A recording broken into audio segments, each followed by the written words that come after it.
The legacy of Harriet Tubman on the 100th anniversary of her death. Harriet Ross Tubman was a woman who took on the challenge of her time. As an actor and scholar, I have told this woman's life story for almost 30 years. Two of the questions that I have been asked consistently have been, why did she do what she did? How could she do what she did? 20 years ago, I asked myself these same questions and more. What force was driving her? Answering these questions about a woman who was born almost 200 years ago might help us to answer some questions about ourselves in the world we live in today.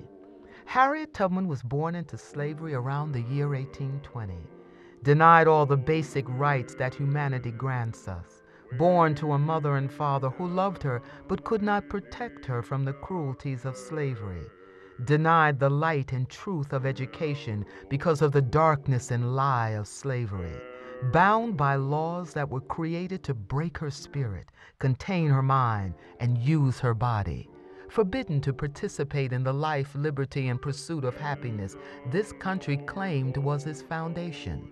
How did she survive? How did the Negro survive?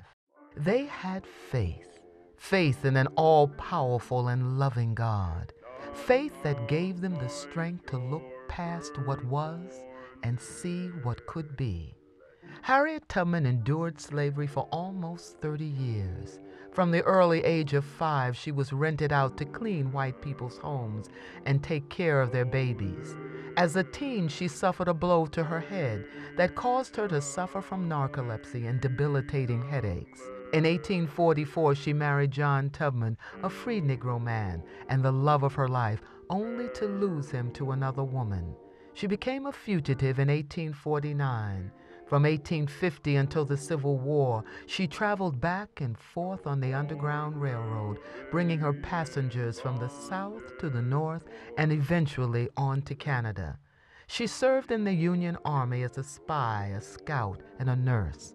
After the war, she spoke out for women's rights and opened her home to elderly and sick colored people who had nowhere else to go. Harriet said, "Freedom is a hard-bought thing. It demands a high price. It's not bought with dust or words or empty promises.